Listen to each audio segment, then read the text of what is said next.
다니엘서 9장의 말씀입니다.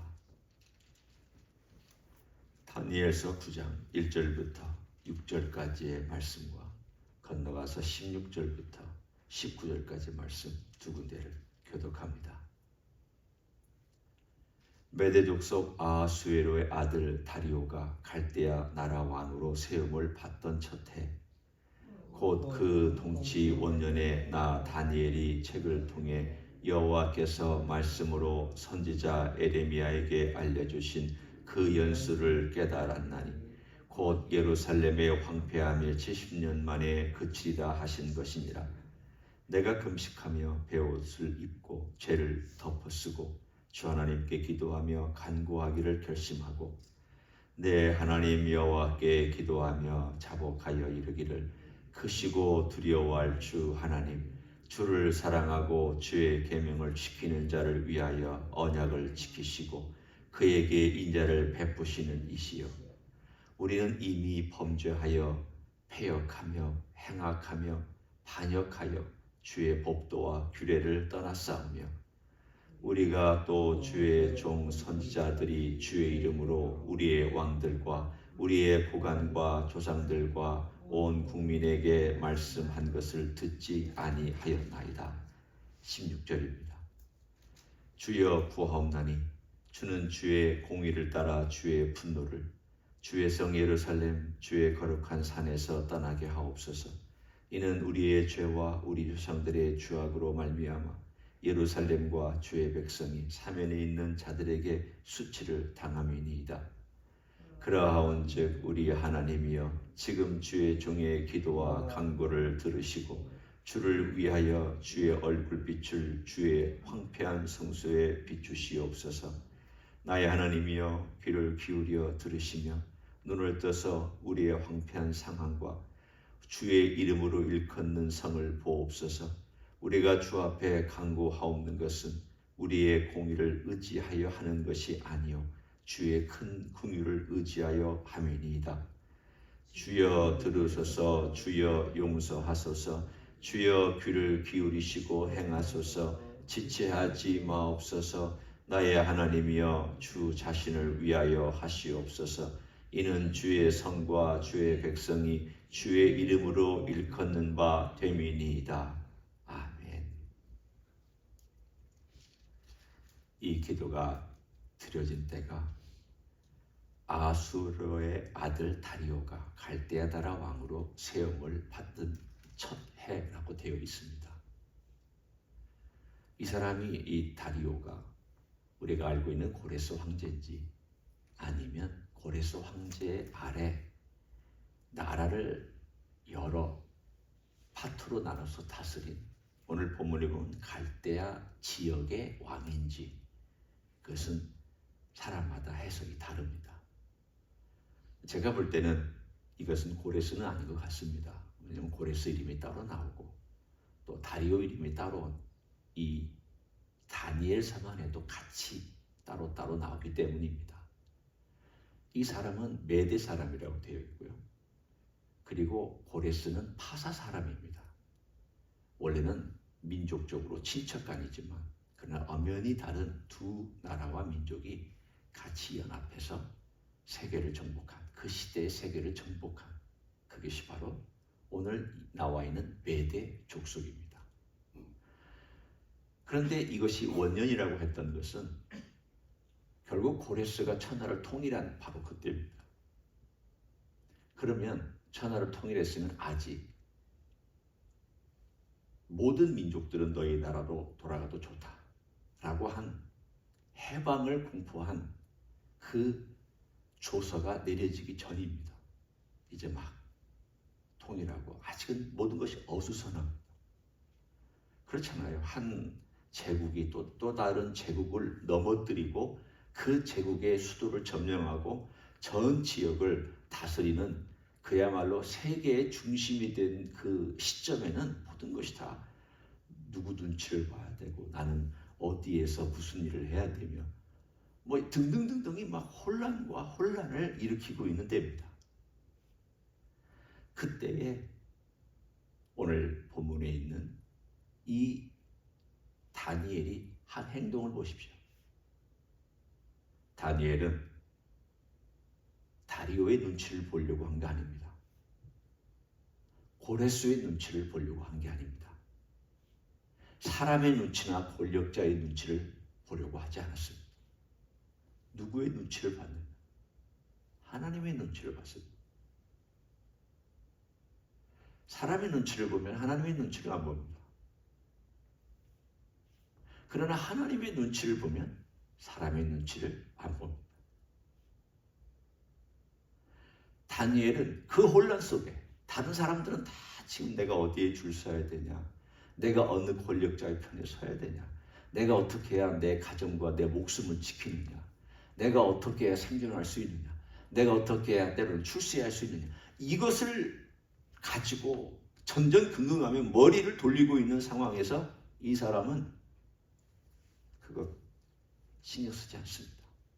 하나님의 눈치, 하나님의 뜻, 하나님이 원하시는 것, 하나님이 기뻐하시는 게 뭔가, 그리고 하나님께 내가 어떻게 해야 되는가, 그것에 전심으로 기울입니다. 그랬더니 하나님 앞에서 그가 행한 가장 중요한 것은 하나님의 말씀을 보기 시작했다는 것입니다. 그 혼란 속에서, 그 정신없는 속에서 하나님의 말씀을 깊이 생각하고 에레미야서를 읽었더니 에레미야가 말씀하기를 성령의 감동으로 70년 만에 이 포로생활이 끝날 것이다. 그러면 다니엘이 우리가 볼 때는 그러면 뭐 다니엘이 뭐 기도하나 안 하나 어차피 70년 되면 풀어주는 거 아닙니까? 뭐 하나님의 뜻은 이루어지는 거 아닙니까? 그리고 좀 있으면 고레스가 공포해서 돌아갈 거 아닙니까? 지금 여러 가지로 우리가 생각해보면, 첫째, 하나님께서 70년이라고 말씀했지만 분명히 에레미야서에도 말씀하셨습니다. 그래도 너희가 구하여야 하리라.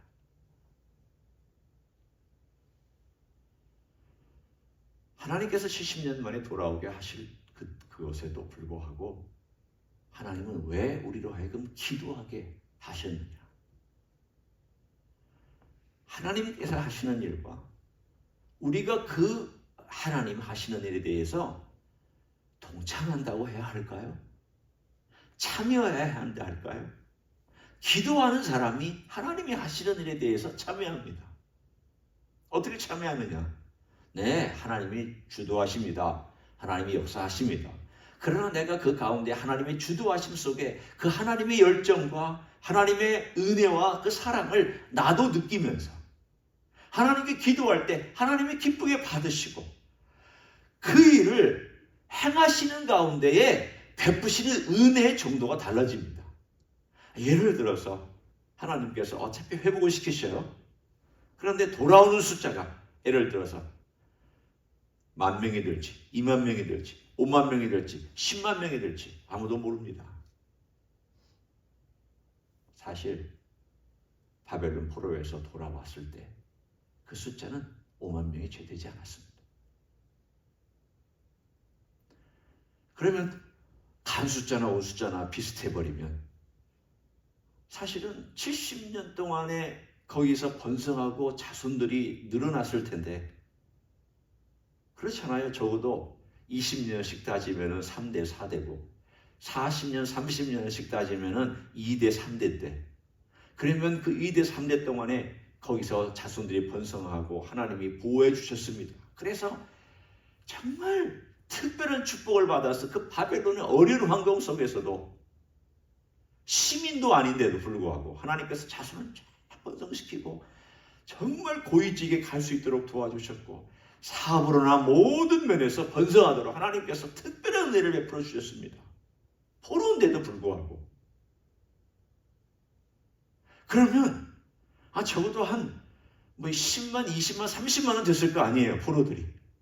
돌아온 숫자는 5만이 돌아왔으니까 사실은 한 80, 70%, 80%, 많게는 90% 남아있고 돌아온 숫자는 10%, 20%밖에는 안 돌아온 그런 셈이 되어버리고 말았습니다. 그러면 우리는 이런 것을 가만히 생각해 보면 하나님께서 약속하신 것도 우리가 우리 하나님께 얼마나 반응하느냐에 따라서 그 어떤 일들이 이루어질 때에 풍성하게 이루어지기도 하고 조금 덜 풍성하게 이루어지기도 하나 보다. 하나님이 우리에게 얼마나 많은 축복들을 약속해 주셨는지 모릅니다. 각 그리스도인들에게 주신 복은 생명과 경건에 관한 모든 거라고 그랬습니다. 그러니까 생명과 경건에 관한 모든 것이 우리에게 이미 주어졌다고 한다면 얼마나 많은 것들이 주어졌는지 헤아릴 수 없을 것입니다. 그런데 한번 여러분이 주변을 돌아보십시오. 크리스천의 삶을, 여러분을 비롯하여 나 자신을 비롯하여 한 분 한 분을 우리가 돌아보고 보면 정말 그렇게 생명과 경건에 관해서 풍성한 삶을 사는 그리스도인들이 전부인가? 아니면 그런 사람이 소수인가? 생각보다 소수입니다. 뭐가 문제일까요? 하나님이 이미 주셨지만 내가 거기에 동참하고 있을 때 누리고, 내가 거기에 하나님의 그 열정과 사랑에 내가 들어갈 때 나는 그 생명과 경건에 관한 것을 많이 누릴 것입니다. 안 들어가면 못 누립니다. 오늘 다니엘이 기도합니다. 하나님이 약속한 거지만 하나님 분명히 말씀하신 기도해라. 또한 정말 하나님을 사랑하는 사람은 하나님이 약속한 것이 당연히 주어진다고 말하지 않고 우리에게 정말 주신 이 축복과 놀라운 것을 제가 또한 누리기를 원합니다라고 기도할 줄 압니다. 오늘 다니엘이 그렇게 기도합니다. 하나님 70년에 약속해 주셨습니다. 그렇지만 우리가 볼 때 이거 받을 자격이 없습니다. 정말 자격이 없는 우리들입니다. 우리가 하나님께 행한 것을 한번 보십시오. 하나님의 지금 이실직고하는 기도입니다. 하나님, 우리가 행한 걸 보십시오. 우리는 패역했습니다. 우리는 반역했습니다. 우리는 범죄했습니다. 우리는 하나님의 이름을 땅에 떨었습니다. 지금 이 다니엘이 한 말들이 얼마나 다양한지를 한번 생각해 보십시오. 이실직고하는 그 종목들과 그 조목조목 얘기하고 있는 내용들이 사실은 다 이런 각도 저런 각도에서 다 얘기합니다. 여러분이 나중에 한번 6절 이후에도 7절, 8절, 9절, 10절 뭐 다 그 얘기예요. 하나같이 고백하는 얘기예요. 아니 고백하는 거면 한 번 고백하면 되지 뭘 그렇게 또 고백하고 또 고백하느냐고 물으실 수 있습니다. 그렇지 않더라고요. 죄를 짓고 나면 그 죄에 대해서 하나님 아버지 앞에 너무 부끄러워서 하나님 제가 참 잘못했다.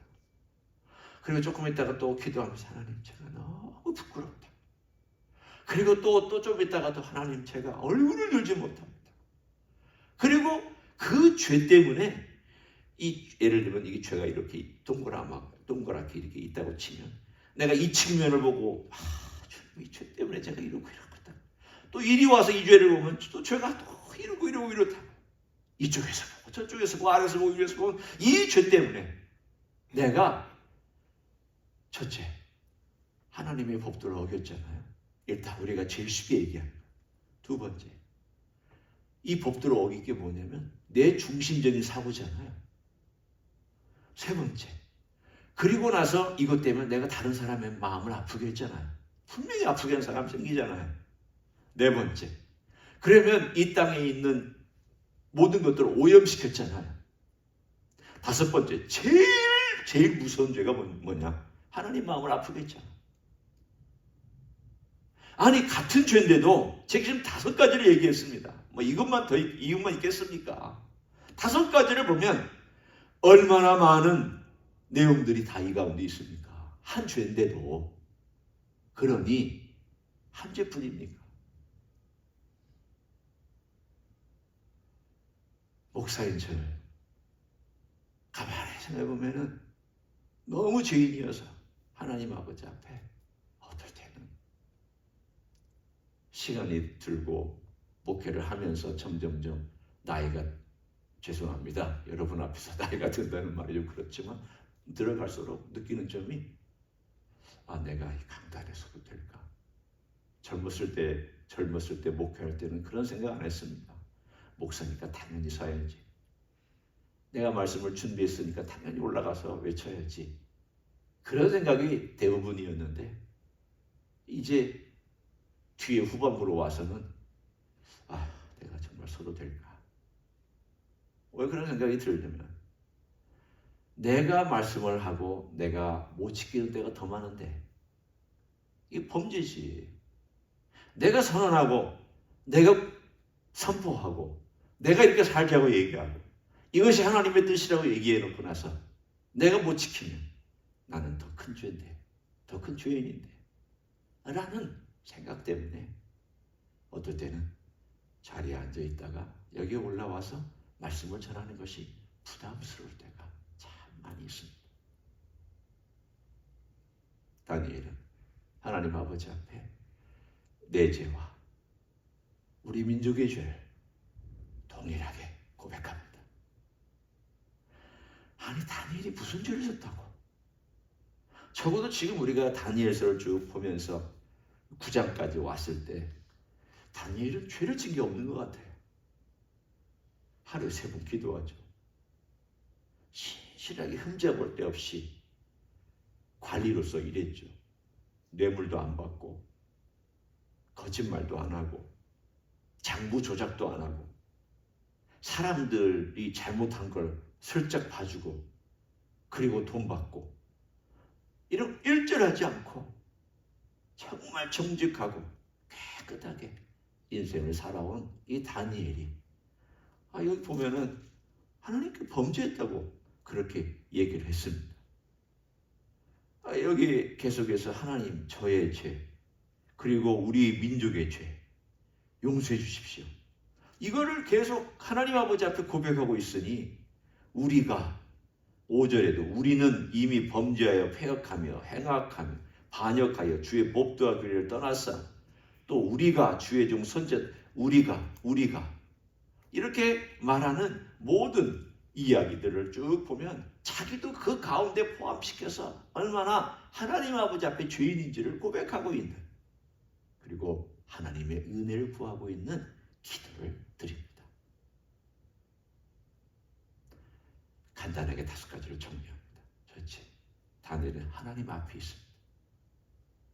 둘째, 하나님 앞에 있으면 자기의 허물과 죄가 정확하게 보입니다. 셋째, 그러면 그거 하나님 아버지 앞에 고백하고 기도하지 않을 수 없고 용서를 구하지 않을 수 없습니다. 넷째, 그 용서를 구할 때 오늘 본문에 다니엘은 어떤 근거로 용서를 구하고 있는지를 보십시오. 17절, 19절에 2번 나와 있습니다. 그러한즉 우리 하나님이여 지금 주의 종의 기도와 간구를 들으시고 누구를 위하여? 주를 위하여. 19절에 봅니다. 주여 들으소서 주의 용서하소서 주여 귀를 기울이시고 행하소서 짓지하지 마옵소서. 나의 하나님이여 누구를 위하여? 주 자신을 위하여. 의아합니다. 하나님 우리를 위해서 좀 긍휼을 베풀어 주십시오. 우리를 위하여 이 일을 행하여 주십시오. 그렇게 기도하지 않았습니다. 주를 위하여, 주 자신을 위하여 이 일을 행하여 주십시오. 이게 왜 중요할까요? 나를 위하여 그러면 또 내 중심이 돼요. 내가 뭔가 받을 수 있는 것처럼 얘기하는 투가 됩니다. 우리 받을 자격 없습니다.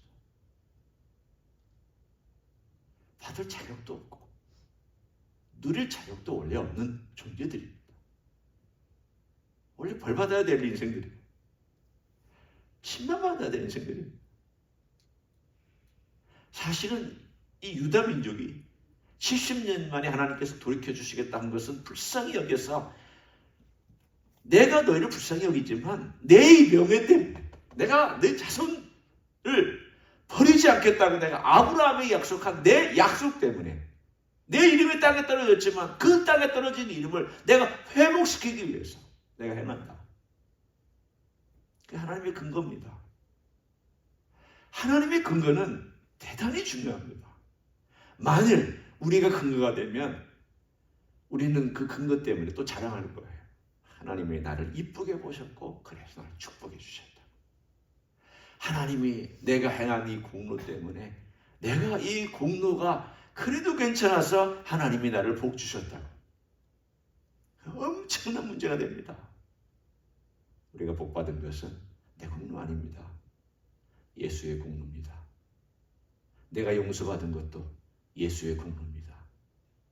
내가 이 땅에 살아가는 지금의 생명도 예수님께서 나를 위해 피 흘리시고 용서해 주셨기 때문에 그 근거와 바탕 위에 하나님께서 복 주시고 하나님께서 은혜 베풀어 주시고 하나님께서 생명 주시고 섬길 기회 주시고 기도할 수 있게 해주셨고 지금까지 온 모든 것들이 어떤 바탕 위에 존재하느냐? 예수 그리스도 그 바탕 위에 존재하는 것들입니다. 그럼 당연히 그분이 위에서 행하신 거죠. 그분이 근거가 되고 그분의 영광을 위해서 행한 것이고 그분이 모든 것의 출발일 뿐만 아니라 마감이 되는 알파와 오메가는 우리 주 예수 그리스도이신 것을 믿습니다. 이것밖에 없습니다. 신앙은 그걸 알아가는 것입니다. 우리의 신앙은 예수 그리스도가 전부라는 것을 고백하고 알아가는 것. 이거 알면 그분은 신앙인으로서 성공한 것입니다. 오늘 하루도 우리 주님이 여러분의 전부가 되시기를 예수님의 이름으로 간절히 축원합니다. 기도하겠습니다. 고맙습니다. 허물과 죄로 죽은 우리 인생을 주께서 살리셨습니다. 죄가 너무 많아서 헤아리기도 손가락으로 꼽기도 힘들 정도의 수많고 머리털보다 더 많은 이 죄악을 우리 주님께서 십자가에서 용서해 주셨습니다. 하나님의 명예와 하나님의 이름을 위하여 주를 위하여 이 일들을 행하셨습니다. 그 주를 위한 것이 긍휼이었고 그 주를 위하신 모든 것들이 자비와 긍휼과 은혜였습니다. 감사합니다. 우리의 사는 모든 것이 알파와 오메가도 주님이시고 우리의 호흡의 알파와 오메가도 주님이시고 우리의 생각의 알파와 오메가도 주님이시고 우리의 삶의 모든 여정의 알파와 오메가도 주님이신 줄 믿습니다. 그런 주님과 함께 동행하며 기도하며 오늘도 기뻐하며 사는 하루가 되게 하여 주시옵소서. 이제는 우리 구주 예수 그리스도의 은혜와 하나님 아버지의 극진하신 사랑과 성령 하나님 교통하심의 역사가 우리 주 예수 그리스도를 위하여 행하신 모든 것들 그리고 그것이 또한 우리에게 복이 되고 축복이 되고 은혜가 되고 기쁨이 되어 오늘도 주님과 함께 살기를 소원하는 이 자리에 참여한 모든 종들 위하여 주임제 히스교회 위에 이미 교회들과 한국교회들과 선교사님들 위해 이제부터 영원히 함께 하실지어다. 아멘.